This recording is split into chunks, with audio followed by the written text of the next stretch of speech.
That's all a facade. It's fake. Hey guys, what's up? Welcome back to my YouTube channel. Today I'm somewhere a little bit different. I'm staying at my parents' because I'm about to move to a different state, which you guys will know more about if you're in the Discord, or if you subscribe to my fan house, which you want to. Link down below. It's kind of like Patreon, but I like it better. But anyways, that's the new setting. But we still have a manga to discuss. Today we're going to be talking about chapter 2 of the Genshin Impact manga. All right, so let's get into Flameborn. You might think that this is about Diluc, and while it kind of is, we start off with Kaeya. And Kaeya actually starts off by describing his relationship with Diluc, which, let's just say, it's really interesting. Kaeya tells us that Diluc is like the most eligible rich bachelor of Mondstadt, but that's all a facade. It's fake.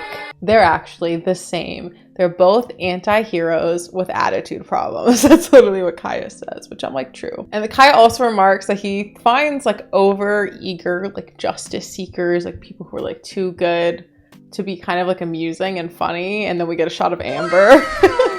Which I think is funny because she's always giving me that like try hard. She just wants to do good vibes. Now the knights at this point are escorting out the rude, rich Fatui people out of Mondstadt, and these people are wondering what happened, why they're being escorted out. And then we learn that Mr. Seamus, priest man, he got like super drunk at Diluc's party afterwards, after where we just left off. And he's like, oh, don't worry, Fatui dude, he just like left, no problem. And Kai's like, that's kind of weird, but I guess it sounds like him to do that. So Kai's a little confused. He's like, whatever, I hate my job. I have to escort these stupid rich people out. And then we come back to the present right after that flashback, and Kaeya's escorting them. And then we see a little girl with bandages wrapped around her. She's got beautiful green hair, I think purple eyes.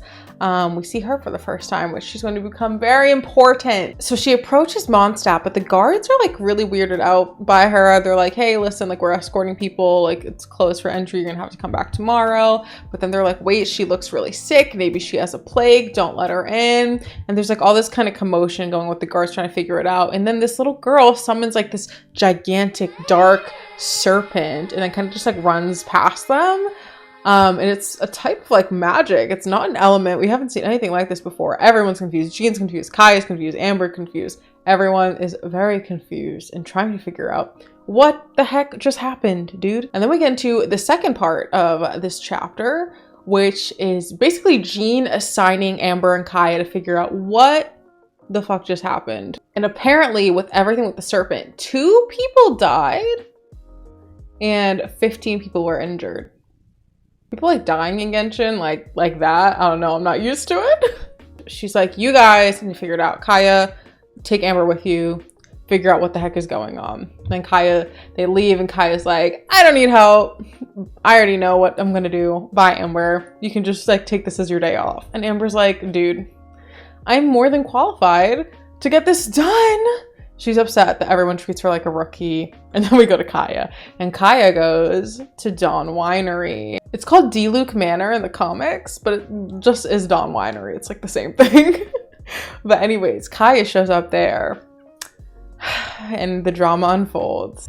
So Kaeya describes Diluc as his father having high hopes for him that he always achieved. He was always like the best, doing the most.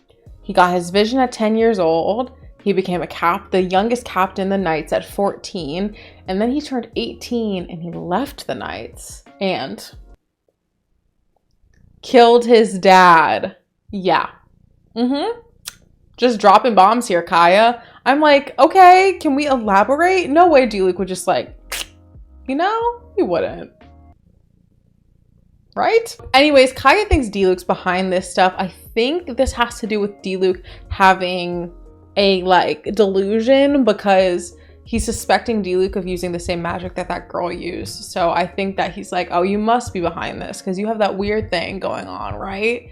And Diluc's like, you think it's me? I have no idea what you're talking about. Like, get over it. As Kaeya's like interrogating him. But then Kaeya mentions like the serpent and the magic, and Diluc is shocked. He's like throwing darts and he accidentally throws a dart at a vase and it breaks. Okay, so he's like, we have like this shocked face from Diluc. He's like, wait a minute. So I'm like, that sounds familiar to you, Diluc? What's going on? Diluc's like, I didn't do it, but he had that weird reaction. So I don't think he did it, but I think he thinks that's familiar or something, because it's quite a strong reaction he had. And Kaeya tells Diluc, he's like, aren't you like the protector of Mondstadt? Don't you love to protect Mondstadt? Well, if we don't give Fatui a good explanation, we're like screwed, dude. We're screwed. We need to give them a good explanation. So tell me whatever you know. And Diluc's like, dude, I still don't know anything. All right, I don't know anything. It's funny because Kaeya keeps referring to Diluc as bro, or saying that he's like his bro, and there's like literally a line where Diluc's like, I'm not your bro.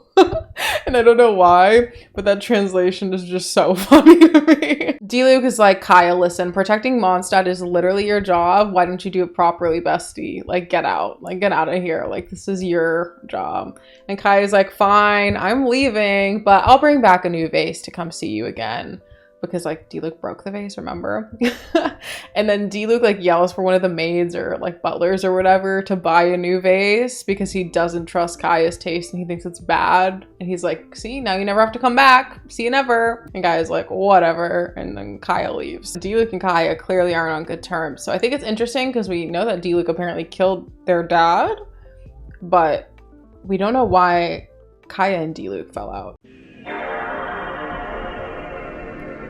Then we go back to Mondstadt. Amber's just kind of sulking around, like upset that everyone thinks she's a rookie, and she stumbles upon the girl with the green hair and the purple eyes. She stumbles upon her, and Amber's like, hey, are you all right? Because the kid's just like kind of hanging out at the fountain. And then we get like this dramatic panel. And to me, it looks like Amber got shot. Like, doesn't that look like she got shot? Well, spoiler alert, she didn't, because I accidentally read the next chapter of the manga already. I accidentally read that first. Spoiler alert, she's not dead. She didn't get shot. The kid actually falls into the water or dives into the water or something. So that's where we leave off. This panel's like really dramatic for there just being water. I really thought she was like, I was like, no way she's dead. So that is, it was very quick, wasn't it? That is the second chapter of the manga. And we get introduced to this little girl who I think is going to become very, very important later on.